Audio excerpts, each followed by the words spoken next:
Welcome back, guys. Captain Foley has returned for yet another Eaglemoss review. Today's one comes from the series Picard Season 1, and one of the cooler ships that I think we see in Season 1 of Picard. I am generally a fan of this one, and I requested it. I wanted to get it for review to show you guys. It is a cool little design, and yeah, it's kind of like a ship we don't see very often in Star Trek, but it's a neat idea.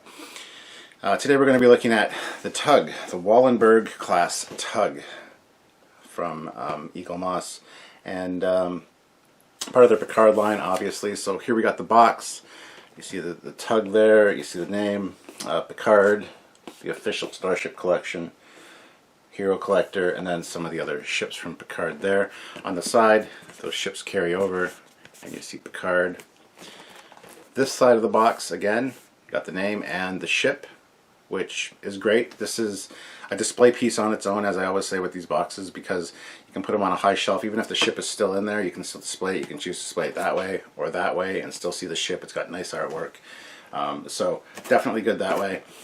This side just has Picard and the name of the ship. I like that they put the name of the ship on all the sides of these boxes, just because if it is on a display shelf, other Eaglemoss ships, other XLs, I have downstairs in a closet in the boxes, and they don't have the name on the side, so I had to get like a sticker to write the name on so I can just easily see at a glance.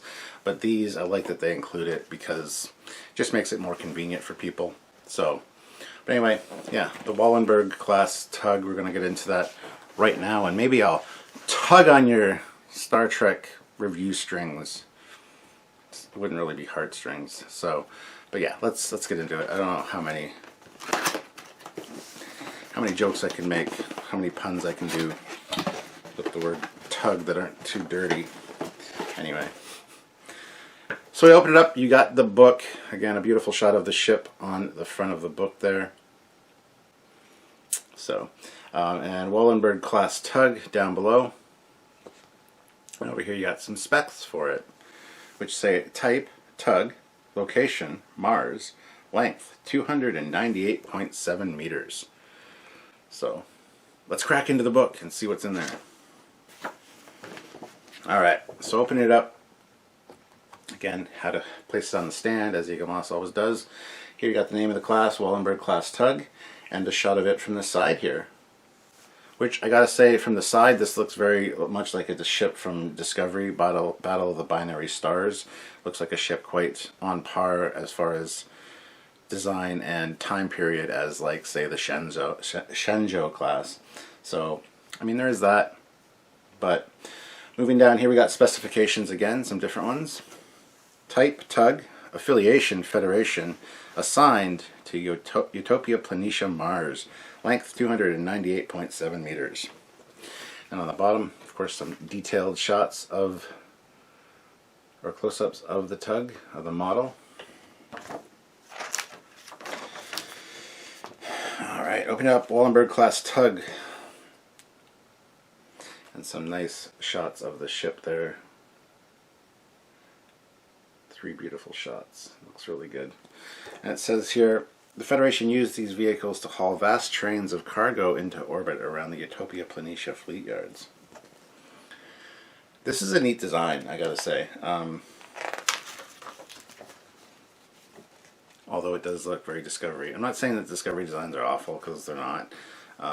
It's a certain design aesthetic that I'm not super happy with a lot of the time. But anyway, there we got the orthos. I love full orthos of ships.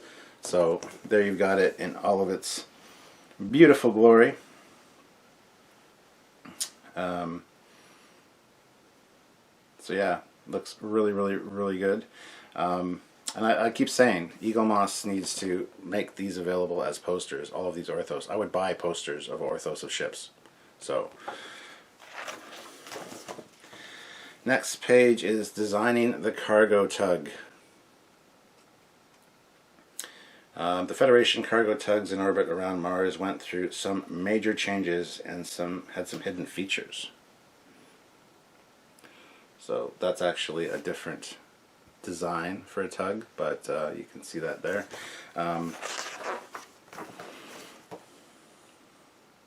And it goes through a bunch of different design iterations. So there's this first one here that looks more utilitarian, and well, there's two of them there. I prefer the one on the left, actually, but the other one looks very, utilitarian. Something out of Armada, the game Star Trek Armada, actually. Down below, we got this design, which again is another cool design, more like a horseshoe look, and it makes sense actually. That picture of it as a train with the horseshoe docking into these modules looks really great, actually. Then we got this following one, the Hercules or Samson class tug, which is similar to the Wallenberg class, but different design. Looks more Starship-like. So, but again, you can see where the pods attach on, and you got the train down here, both attached and disconnected. Very reminiscent of Franz Joseph's Ptolemy class tug from the technical manual. Next page, we got the Crosby Street design, which looks a lot like this one, like the Wallenberg class final version. And down below there's another iteration of it as well, as they're kind of dialing in the design. On this page we got this shot here, which is that first shot on the first 2 pages. It says, on the first model that the 3D team produced, the nacelles were too close to the body, so Eves took one of their renders and modified it to show the correct position of the nacelles. He also painted the ship with a dark orange to suggest that it was used for industrial work. So a lot of people have kind of made the complaints, or the observation that it's a weird paint scheme, but I like it because it is so vibrant and so like out of the box for Starfleet that yes, it makes sense to be a utilitarian ship. That's why it's painted that way. Down here we've got some more details as well, and I love John Eves' design sketches. This says, the 3D modelers who were working on the ship in the art department were new to Star Trek and didn't know about all the different technologies you'd expect to see on the surface of a ship.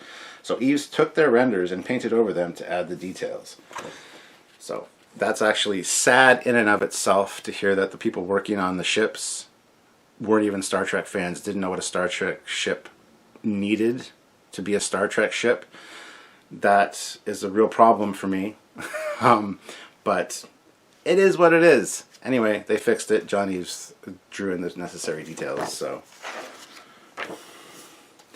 and on this last page, we've got, well, that's the next one, the Romulan flagship, which I do have. I will review at some point. But over here, we got this sketch or diagram, and it says, in the scene that was originally described to Eves, the ships evacuating Mars would have shown around a massive space station, which he also designed. In the end, the sequence was completely reimagined and the space station was no longer required. So it would have been cool to see another space station around Utopia Planitia. If you missed these ships in the show, I don't blame you. It was in one of the first episodes. It was a quick pan over. You saw a few of them doing their thing, but it wasn't really focused on too heavily, and it's a shame because it's a cool looking ship. But on the back of the book, you've got the ship from the back there, and you can see what a docking pod would see as it's backing up. Beep, beep, beep, beep, beep. Sorry. So that's the book. Let's get into the actual ship itself now. So here it is. Again, I like the color scheme. It feels very reminiscent of like Star Trek Online with the dark blacks and grays, and even the silvers. But you can see there, it's quite a nice looking design. So from the bottom, it's got some cool stuff on it. But pretty big, again, about the size of my head. And yeah, this feels like this almost feels like a Nemesis era version of like something like the Sydney class, which was the USS Jenolan in Relics. It just feels like that kind of vibe. It also feels like it could be a fighter or a shuttle, just with that look, or even turning it upside down, like some kind of. But I like the Wallenberg class. It's cool. Anyway, let's get into looking at it in more detail. So we look at the front, and you got the orange paint with looks like red. I don't know if those are tractor emitters, because it wouldn't be a phaser strip, but would make sense to be multiple tractor emitters. So that's there. It's got some chipping on the orange paint, which actually looks really good. It looks like a utilitarian ship. Moving to the front, you've got some just greebly details. Going back up to the top again, though, you got the silver and the different tones of silver to indicate plating, which looks really good. As you move it in the light, it gleams and it changes. It looks very much like the pearlescent Aztecing that's on the refit Enterprise. Moving back, you got the bridge module, which looks like it has a yellow light or ring around the front. Probably a window, unfortunately. But moving back from that, you got first of all, you got this dark stripe all on the top, which looks really cool. This part here is, again, looks very Shenzhou-y, looks very much like the back of the Shenzhou, and that's one of the design cues that makes me definitely think Shenzhou when I look at this. On the here you've got impulse style engines, much like the Sovereign style. So flipping it over though, that forward detail bleeds into those, which, you know, look like very industrious, whatever. Anyway, back here there is a module, a rectangular module with two barrel-like attachments on it, which are painted orange and black. It looks almost like they're strapped on there. They actually look like metal drums of some kind, like you would see like oil in. So I don't know what those are necessarily, but it's a nice feature. It looks, like I said, it looks very industrial. It looks like something that's, again, I don't know what they would be necessarily. So, but the black around it on the sides has some detailing, and it's, again, it's modeled with a little bit of gray as well to look like weathered, and that carries on to the back there. Now if you go here, there is like a window there, which I guess would be fine as a window for, maybe that's the bridge at the bottom, but that carries all the way back, and on the bottom it just has that silver and gray hull plating texture again. So that's kind of neat. From the side, that actually looks really cool. That looks neat. I don't know what the purpose would be necessarily, but it looks cool. On the bottom of the nacelles, you've got the silver on the front, orange at the back, and also some yellow kind of striping, which that carries to the top of the nacelle. The top of the nacelles are exactly the same detailing.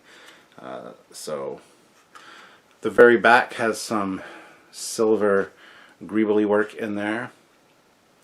And then if you go down to the bottom here, it says Tug 130-27, so they'd all have their own unique registry numbers for tugs, which is cool. And even in that kind of coloring and stuff is great. Now, it's cool that it's on the back here, because that's one of the reasons that the Cerritos doesn't have a registry number on the front. When we spoke with Mike McMahon for our interview, he said the reason it's got it at the back, kind of like a tramp stamp, is because it's not an important ship. So it's one that comes in and pulls other ships out of a battle, like it's, you know, so you see the back of the ship generally from another ship. So that's actually kind of neat for a tug. So take that for what you will. But yeah, we've done some interviews with Mike McMahon, so check those out. Then we got the nacelles. Probably not necessarily high speed warp nacelles, probably low warp, maybe to warp 4 or 5. Probably from taking stuff from Earth to Mars, so not really the regular standard design. But at the front you got some black detail, again with some gray and silver speckled on there. And then moving back, they kind of look like alien type nacelles in a way. They've got these orange details, these orange raised hull plating details, and then light blue paint on them, which generally Eaglemoss will do like a see-through clear blue plastic for the nacelles. They didn't opt to do so in this case, so not necessarily sure why, but looks good. I mean, from the top the nacelles look really neat. From the side they actually look really good. And if you go to the bottom of the nacelles, you've got orange there, and then again the black with the silver weathering and just like hull detailing, which again is kind of cool. So not really much to talk about with this design, but it is very cool, and I'm looking forward to seeing it on the stand, as you guys better be. In your own home, go click that affiliate link down below. There's an affiliate link to Eaglemoss. Click that so they know where the traffic is coming from, and use the discount code Trekyards10 to save yourself 10% on orders of $50 or more should you want to pick some stuff up. And trust me, filling your cart with $50 or more from Eaglemoss is not difficult. So let's tug on over to the turntable and take a look at it on there and finish up this review for you guys. So come on guys, let's go.